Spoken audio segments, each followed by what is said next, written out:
les grands journalistes. Les grands journalistes. Ah, bonjour les grands journalistes. Bonjour. Quand on a un on a habité. Quand nous avons mabela c'est déjà babuna to longa déjà. On est dans un boulot, tout ça on sala salongo. Place ba jeune baza, ba bavanaka elinga bosoto te ba sanité te. Yango wana omoni tongo botola muki na bandako, tout ça on ça, nous sala avec journaliste na vision international, DJ Mix Pembeli. Toujours yene mutasa makamo pour mokekeni. Voilà. Mais to senyi na bino, to pesa chaque union soteka na moko ya moka te ici. Donc nous devons quand même savoir comment il faut être marginalisé, donc c'est un peu ça. Alors j'ai bon jugé de faire les salons aujourd'hui. Juste devant chez toi, derrière chez toi, on commence à mettre des trucs là. Vraiment. C'est anormal, donc c'est pas approprié. Donc j'ai sensibilisé les jeunes. L'image ici, c'est notre DJ Gloire. Vraiment, à l'international, on l'obélit à peuple. Les peuple. Donc, il y a une initiative, Nangaï, pour te mettre à Koboa Kanam. Vraiment. C'est ce qui est je pense qu'on a fait. Pas peuple congolais, il faut que tu aies des voter. Mais moi, on va la battre. Avant même tout, que nous gagnons dans le Parlement. On va aller voter d'ici, moi.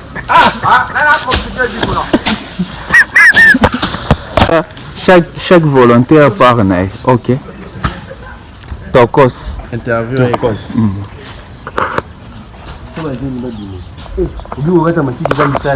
Makas. Grand boulot, mon dit ça.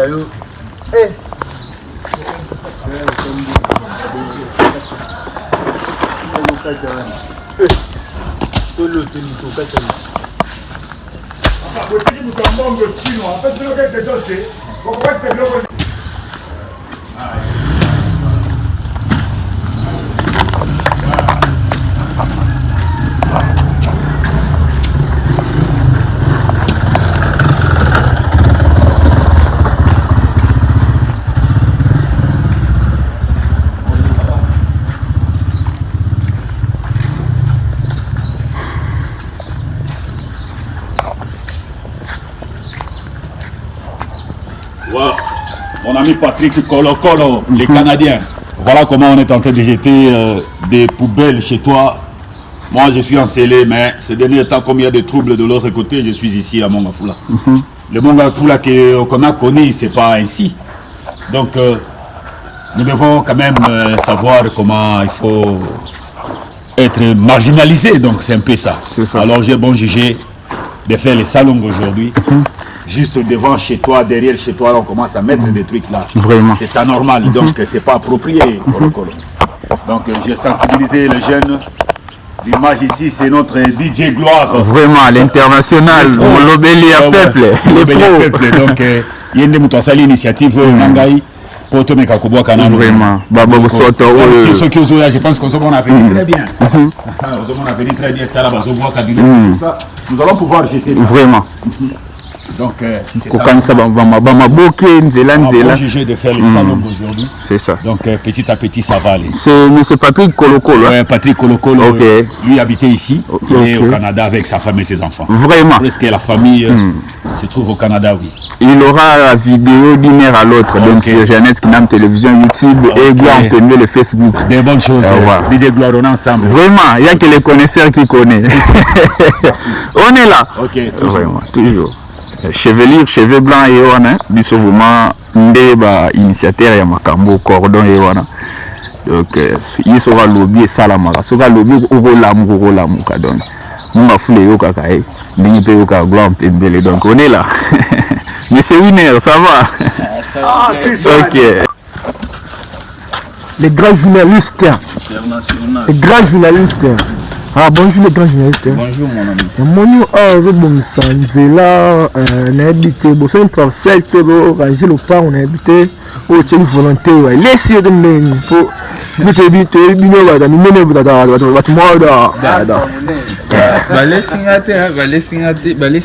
fait, mais le problème est que l'affaire du Congo, c'est pour tous les Congolais, donc Maramtou est à Limboka, ils ont Moyanzi te, Mumbala te, Muluba te, on a bisogno et salité comment qui vraiment mingi na ba quartier na ndim peut-être que to suka ba awa na ba venir ou bien na ba quartier ya mo biso ba jeune to se sensibiliser to yeba kolongola ba salité na ba venir to yeba kolongola ba salité na ba nzela voilà c'est un peu ça ba volontaire ko bongisa avenue de ma passe na tebe ba ndima te ba bulo ba lesi bino po ko cha volontaire boy ndeti biso ba lesa biso ndeti nga vraiment ndeti nga to lo nga des ans vanteur te ndeti nga vraiment na DJ Gloire na go lesa nga des ans moi passe so alesa na lesa na obatu siko fo lesa so lesi nga c'est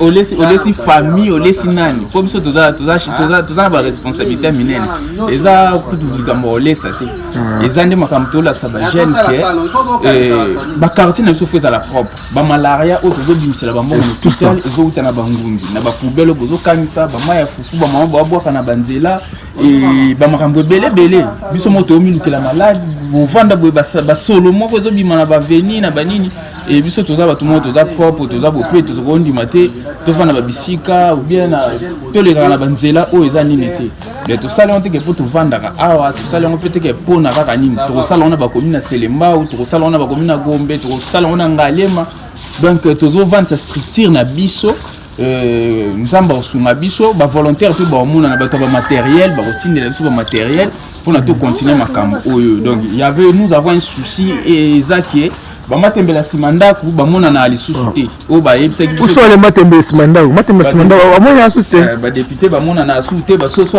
o ba lia ka musika te lelo ba mona na lisusu te de tous les soso bandolo ba ke ngana okende te ngasuki na zui na kozala wana nazwa te nazana bino na ba o bazwa te to mona mututi et Congo to kolinga ngo kaka teke na 2028 to kozela ka 2028 te poto flatter ba to linga ngo biso to linga na 2025 2026 titan to kokufa Congo za ya biso to flatter mututi to kosala ba bons œuvres pour elaxa et te ba misusu o balingi bolengo voilà c'est un peu ça on a les gars na mona ma salité na bele man habité la risque ba munga 4 à 3 ans ba ni musala mais to banaki yango tu vas aller en 6 heures, tu vas aller en 6 heures, bah j'ai une soupe là-bas,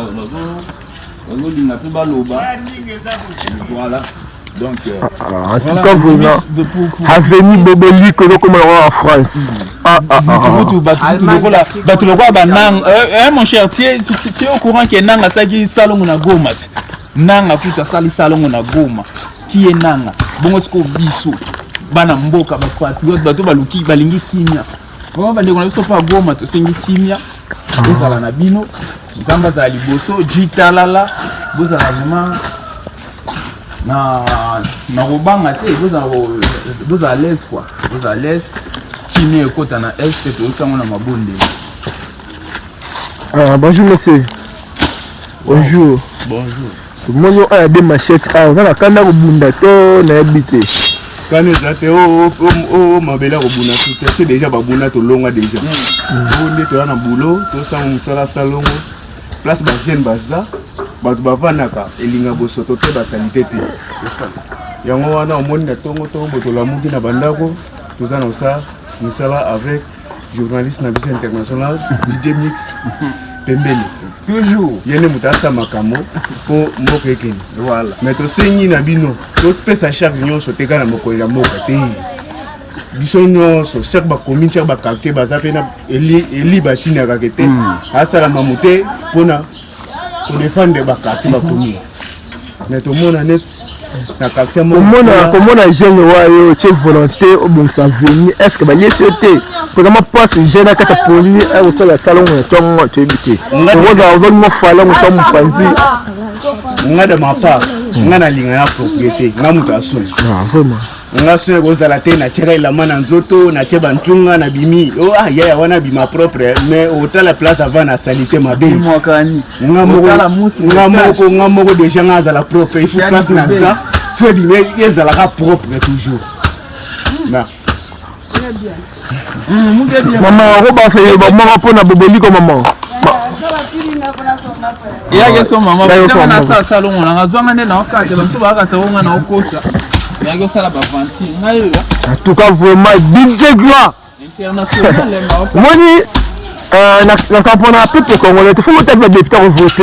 Mais moi, on va là-bas, tu dis. Avant même, tu vois, que tu gagnes dans le parlement. Bon, bah, il voté d'ici, moi. Le cordon chevelu est là. Oui, je suis là en personne. Voilà. J'ai bon jugé de faire les salongos parce que c'est anormal. Vraiment. Nous vivons comme des bêtes. Mais aussi longtemps, on a toujours dit que l'homme est social. L'homme est social. Tout à fait. Vraiment. Donc, tout fait est phénomène. Un fait, c'est ce qui est. Un phénomène, c'est ce qui apparaît. Vraiment. Alors, là où nous vivons, il doit quand même y avoir des soins. C'est tout ce que j'avais un peu à dire, mais ça me fait très mal. Dès que je suis en train de conscientiser les autres pour travailler, ils sont Les autres murmurent de boycotter. pas si... Bon, c'était toujours ainsi. Hein. Non. Pour cela, on a toujours dit que l'homme noir restera toujours noir. Que pensent ces gens? Est-ce que vous êtes fournis, bien motivés ailleurs et vous leur exploitez ou comment? Ah, c'est ça le problème. Tout ce que je suis en train de faire, ça dépend de ma volonté.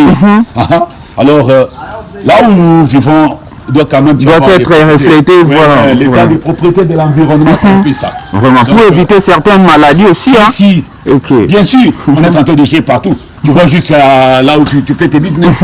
On a chié là-bas. On a fait de n'importe quoi. Donc d'imbroglio. Donc c'est un peu ça. Donc, chevelure. Des trucs à éviter. Ok, on est ensemble. So many message in English. Oh no, the English is difficult, man. You know, okay. You speak very well. I'm speaking very well. I'm speaking English for America. Okay. You know? Okay, we are together. The time is up. Okay. So message for Socrate Mobenga. Le ministre ici. Les députés. Non, les députés professionnels d'abord. Socrate Mobenga de Mongafou. Après, nous allons attaquer ces ministres des affaires foncières. Non, madame, j'ai déjà parlé. Oui, avec Socrate, donc c'est un homme qui fait la place qu'il faut. Ok. Qu'est-ce qu'il a fait? Non. Papa, c'est monsieur Katanan. Ah non, parlons, non, c'est la télé-réalité, hein, bon, continue. Non, avec Socrate, quand même, il est en train de faire de bonnes choses. Des fois, j'ai joué avec Socrate, le foot, donc il a des bons projets à faire. Comme on a toujours dit en anglais, slowly. Donc, mollo. Donc, avec ce que nous sommes en train de faire, donc ça prouve quand même que non, on est en train de faire de bonnes choses. On ne peut pas vivre comme ça, bonjour Giovanni. Alors, c'est pour cela qu'on est en train de travailler. C'est un peu ça, oui.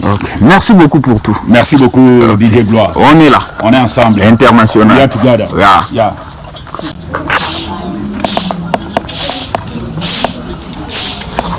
Avec Jeannot Bemba Saoulé na Kombola. Chevelure. Même ça au Canada, même au Sokoli Boboli. Mais ça fait très mal avec nos jeunes de Mongafou là. Ils aiment bien Kibongai. Kibongai Ngai. Kotonda. Ngai, Balia quand on a fait tité. C'est ça. Pondo ami qui dit ça. Yango Balia a fait. Voilà comme le vieux Jean, en train de travailler. C'est ça. Mais les jeunes, Mapeka. Sombi kwa ngana de nona poso na mesa wine. Na pokwa kutu. Yewana. Place à Zolala. Ngai.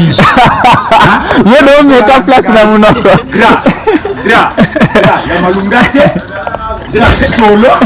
Alors, Moutoune Tingaï. Moi j'aime bien les propriétés. C'est ça. L'état de propriété de l'environnement. Zambalinga Place de propre. Fondaka. Face à la propre. C'est ça. Oui, bonjour mon ami. Zambalingi Bosokote. Bosokote Zamili Boumade. C'est ça. Oui, c'est un peu ça. Vejano. Dilo Beza. Jobo bleu. Lelo bapona bopeto yalobi nini bongo tanga boboli quoi Sobo. bopeto po salema fezala rendez-vous otokanga abwaka salite peine de mort blanc pembe da signé ordonnance lobi peine de mort c'est une tabouaki salité.